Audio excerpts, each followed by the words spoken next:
"Oh,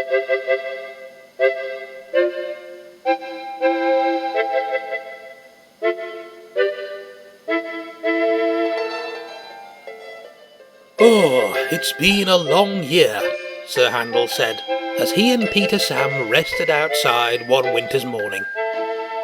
Crovan's Gate shed was being decorated from top to end with colourful bunting.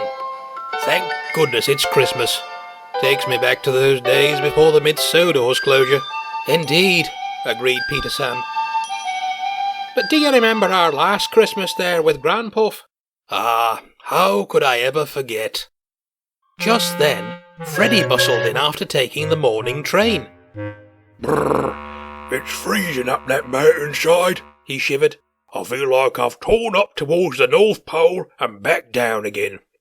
Still, the festive season always puts a smile on my face." "It does the same for us," smiled Peter Sam. "You know, Sir Handel and I were just talking about the last Christmas on our old line." Freddy's grin faded and he sighed a little. "Oh, that would have been the first Christmas I missed," he said sadly, remembering his long spell at the works. "I don't like to think about those days much, but please do tell us all the same." "Well," began Peter Sam, and this is the story he told. It all happened a long time ago, when Peter Sam was known as Stuart and Sir Handel was called Falcon. The hard times on the Mid-Sodor Railway were starting to be felt, and the first signs of winter were brewing. But that didn't stop Duke and his two young friends. They hauled passengers in between helping out with the preparations. All three loved this time of year, especially seeing every shed and station along the line decked out with jolly trimmings. "We may have less work than we're accustomed to," Duke would say, "but we've still got each other. Let's make this another Christmas to remember." Stuart and Falcon heartily agreed. Over the Christmas period, Duke's picnic train was known as the Pudding Train. Duke didn't mind the name change, for he knew that it went well with the festivities. After all, more people were coming for Christmas pudding than for picnics. He always made sure he pulled the train too, even when he didn't feel well. "I mustn't disappoint my friends," Duke kept telling himself. "It wouldn't suit his grace." But on his last run, Duke's train was packed with passengers. Some were even crammed into the guard's van. Duke didn't mind though. He was taking them all back down the line for the annual Christmas party. Couldn't be better, couldn't be better," he puffed happily. But the train was very heavy. And then, as Duke approached the hill, the weather began to turn. "Here comes the snow," called his driver, glancing nervously upwards. "Do your best, Duke." "I've plenty of steam," he replied confidently. "We'll be up and over before you can say deck the halls." But it took a lot longer than that. Duke's puffs turned to wheezes, his valves began leaking steam, and his wheels slipped fiercely. "It's not so easy, it's not so easy," Duke panted, slipping and sliding as he went. "But I've managed it before, and I can do it again." And so he did, as finally his wheels gripped the rails again.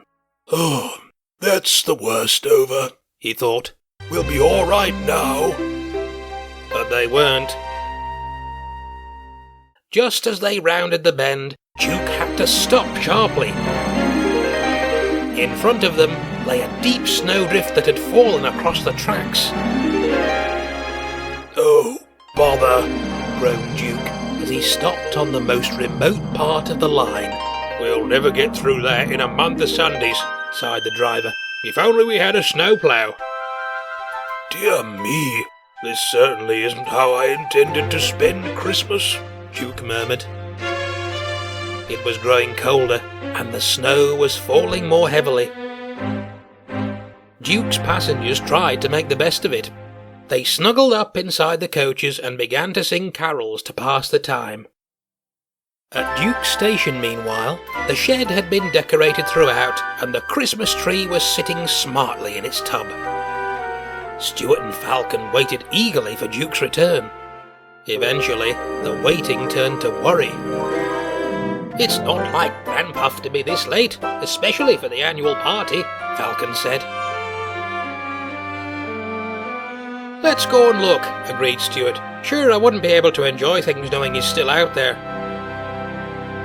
So, once they had steam up and their snowplows were fitted, Stuart and Falcon collected the works train and then set off to find Duke.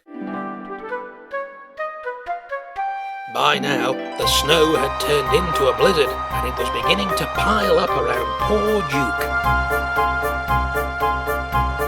Stuart and Falcon were finding it no easier themselves, even with headlamps shining brightly to light their way. The two engines charged through the snowdrifts fiercely, ploughing steadily forwards. There were times when Falcon wanted to rest, but he knew that he couldn't, and Stuart wouldn't let him either. "Grandpuff wouldn't stop for us," Stuart told him, "and neither shall we." But time was against them, and the sun was beginning to set. Elsewhere, as the carolers continued to sing, Duke started to doze. And yet, as he did so, he heard a faint puffing sound. "Grandpuff!" called a voice echoing amidst the snow. "Ah, I'm hearing angels," muttered Duke as he opened a sleepy eye. "No angels, Grandpuff, just us." The voice belonged to Stuart. He came to a gentle stop right in front of the old engine. "Indeed, impudent scallywags." He was delighted that he wouldn't miss Christmas after all.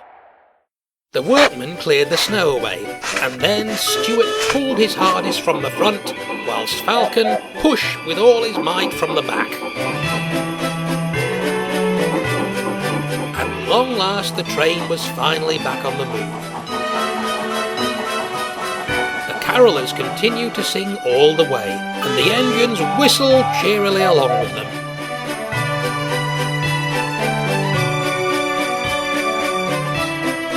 By the time they returned to Duke's station, night had fallen, and the engine's heart sank. Then suddenly, everything lit up, and what a marvellous sight greeted them. "You didn't think we were going to start without you, did you?" said the manager. "Well done, Stuart and Falcon. It's very proud of you both, I am." "3 cheers for Stuart and Falcon!" called the carolers, and Duke gave a whistle of his own appreciation too. Stuart and Falcon smiled. "Any of you would have done the same for us," they put in together, "especially Grandpuff." Soon the engines took their places in the shed. The carolers crowded round the tree, with its jolly decorations, brightly twinkling lights, and presents piled high underneath. They began to sing once more, and everyone else listened with delight until it was time to go home. "This'll certainly be a Christmas to remember," said Duke as he simmered down, "and one that I very nearly missed." Stuart and Falcon peeped in agreement as they both settled down to sleep too. "Merry Christmas, Grandpuff," they said in unison as they dozed. "And to you too," whispered Duke.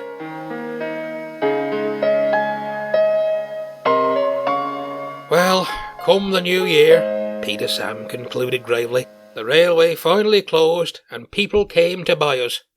But of course, we couldn't leave our dear old friend without a few parting words." "Cheer up, Grandpuff," called Stuart. "We'll find you a nice railway, and then we could have many more Christmases together." Duke smiled warmly at the prospect as he watched his 2 young friends set off for their new home. They were both trying to be brave and cheerful, but neither one believed that their wishes would come true. Duke's crew oiled and greased him one last time, before sheeting him snugly. "You certainly gave us one last Christmas to remember, old chap," they said, before heading away to find work. leaving Duke alone to ponder about his grace. "Oh, what's to become of me?" he murmured, before settling down to sleep to pass the time. The days went by, and soon they turned into years. Everything around him changed.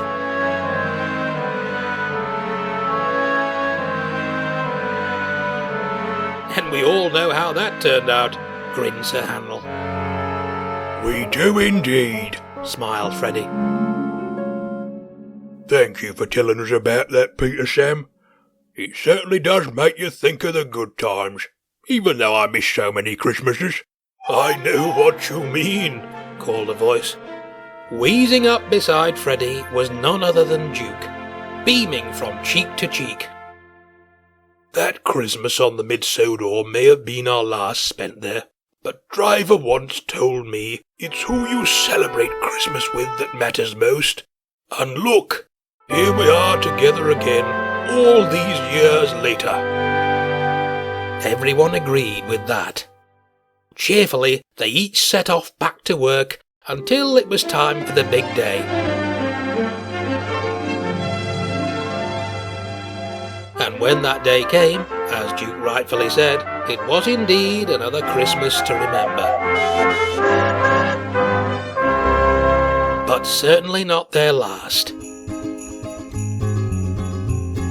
Last Christmas, I gave you my